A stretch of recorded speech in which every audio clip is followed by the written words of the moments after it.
Hi everyone, welcome to this reading. So I have my crystal ball off to the side. I will be scrying throughout this message. If you're new to the channel memberships, the reading on this side gets a little bit more specific, so if we don't get you this time, maybe we'll get you next time. Now, once a month I do put these videos up for a vote, so I think it's been about a month. So if you want to vote for this video to be public to all of the audience, then feel free to vote it for public.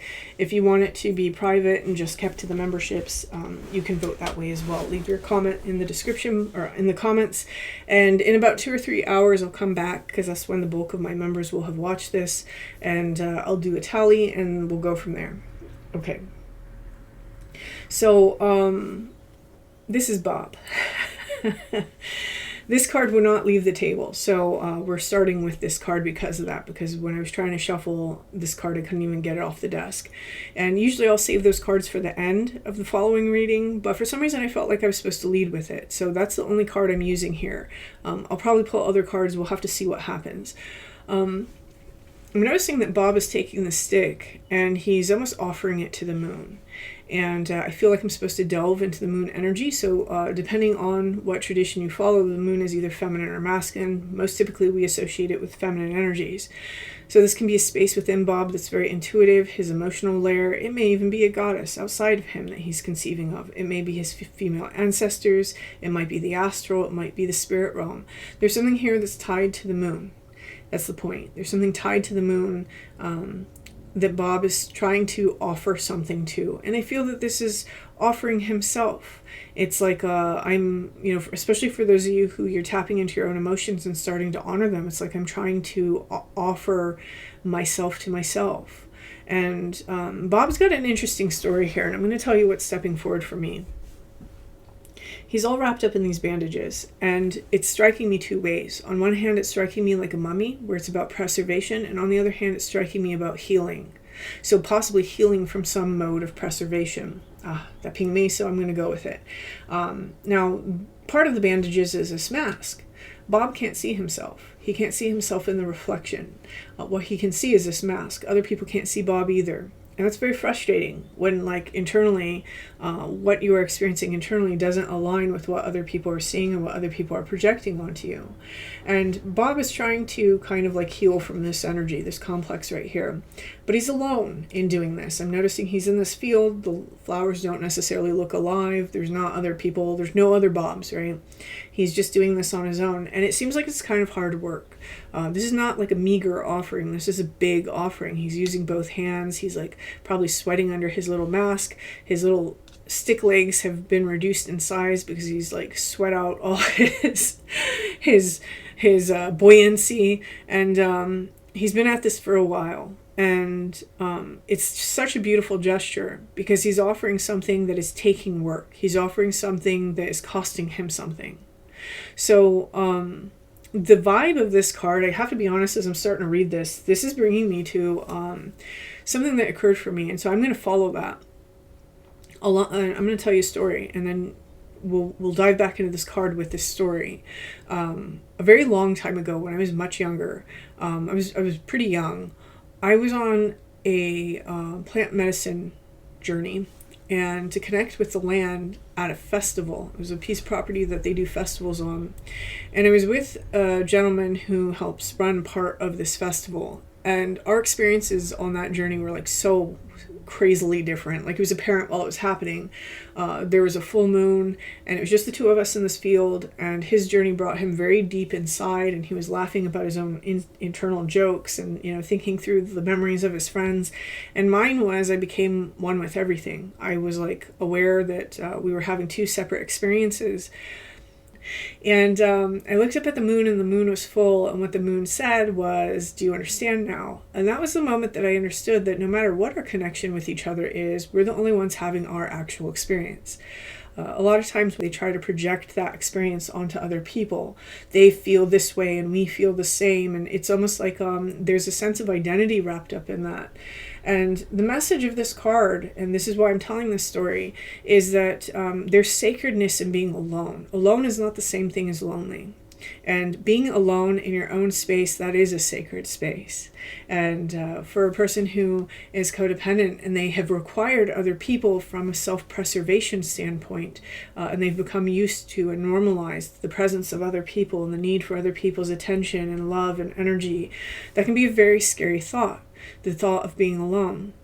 And this guy here is healing from that. So I feel that whoever this message is for, there's probably a codependent energy. If not a codependent energy, at least, learning for the first time how to be alone. This may be an energy that you've been in for a little while now, is healing that sort of self-preservation mode. Maybe for some of you, the self-preservation isn't codependency. Maybe it's a protective mechanism. Maybe it is wanting to be alone so that you don't have to experience life, right? It can be all sorts of different things. The point is that Bob here is offering this stick to the moon. So let's talk about the stick. The stick is a wand, and the wand is our willpower, it's our desire, it's our needs. As he's resurrecting this stick, because I almost feel that Bob used to know what this was for him, and now he's learning it for the first time. He's learning for the first time what he truly wants. He's learning for the first time, in many ways due to that, who he truly is, because your wand is what you're about. It's what you are willing to put action behind. It's what you're willing to do in the world. It's what you are desiring, what you're passionate about. It's what you want to create. So we can look at the wands suit as the things that a person is actually about. The cups are the emotions that they experience. The swords are the types of thoughts that they have. The pentacles is what they actually create for themselves from those things. But the wand is really who you are on that energetic level, right? What it is that you are willing to put into practice, what you are willing to do. And Bob's learning that for the first time. And it's not until that thing is perfectly up here and it's received by the moon that this mask is going to come down and his bandages come off. So whoever this message is for, you're in a healing process right now. You're recovering from certain preservation methods, different ones, whatever it may be for you, and you're healing that energy in order to figure out who you actually are and what you really want out of your life. I think it's very interesting that this card is presenting it this way, that we're doing an offering to this sort of more nurturing, receptive aspect of ourselves.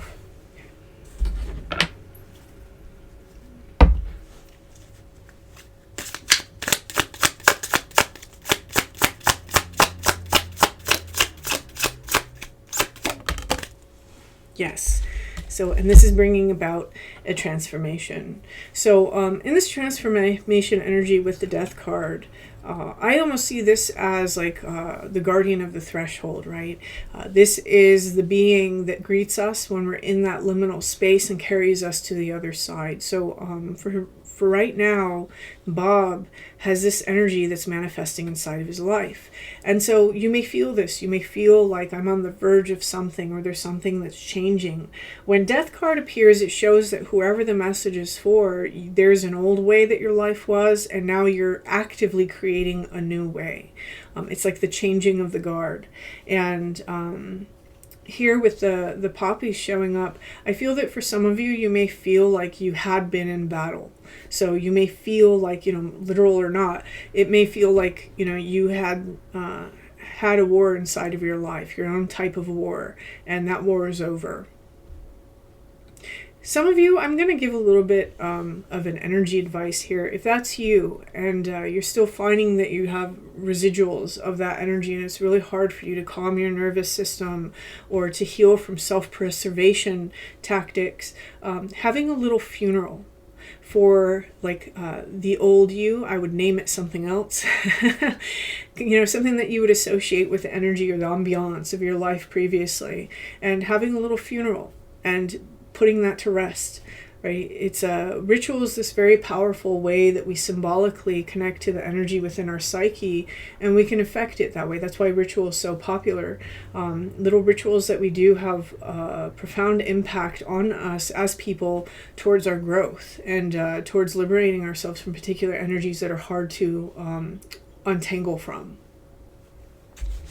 It's also another nice way to honor ourselves. Okay, so I'm seeing the Seven of Swords here. Now, again, going back to the self-preservation, when we talk about the Seven of Swords, traditional Rider-Waite-Smith deck, the Seven of Swords is the man who's stealing all the swords away from the enemy camp. Some of the self-preservation that people may have experienced in this context may be manipulation techniques, but more so than that, it's going to be, placating, being what people need you to be in the moment, always being the space that they enter to, like, have a safe space, right? So people always like dumping all their baggage on you and never really standing up for yourself and telling them, hey, like, I really don't want to deal with this right now. Feeling like you always have to be the receptive vessel for things. That can sometimes be what the Seven of Swords is in this context. And so I think that this is something that a person is healing from. I think that for many of you, it's like this was confused as the wand. Well, I want to do this. I want to be there for people, or I want to be the person that everyone speaks to. But really it was weighing down the mind, okay? Because we have the swords here.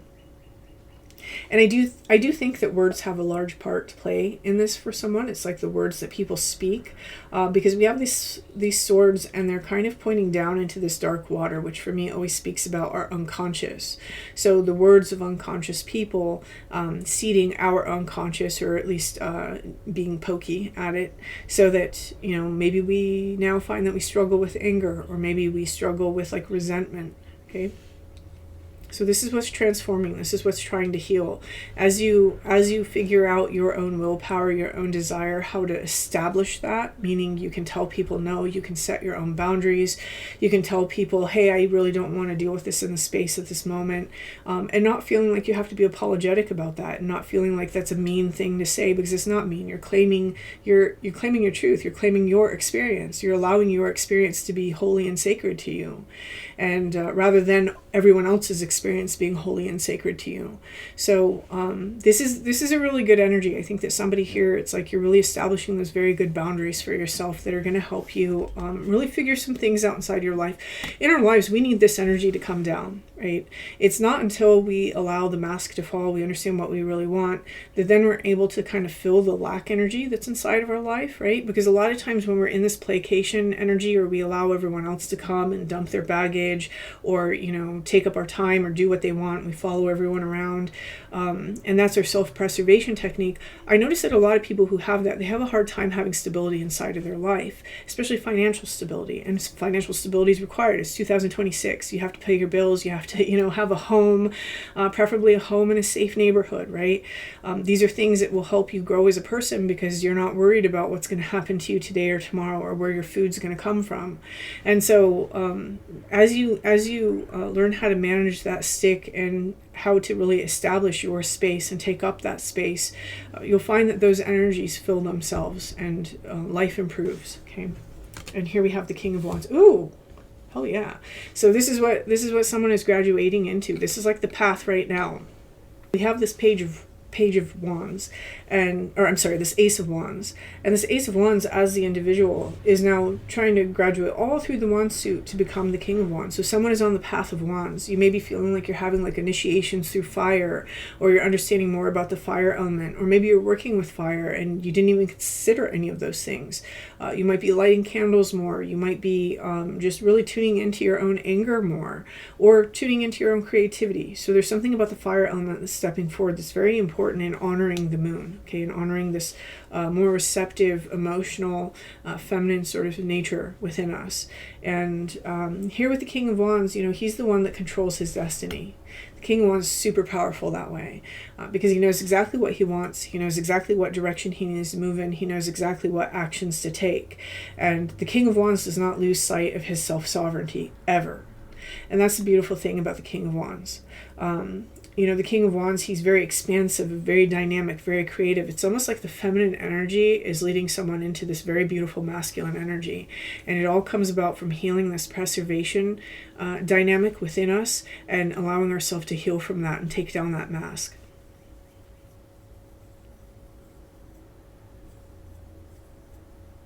Okay, so I'm going to leave this here. Whoever's message this is, I hope this resonates with you. Feel free to leave me a comment. Don't forget to leave your vote. And until next time.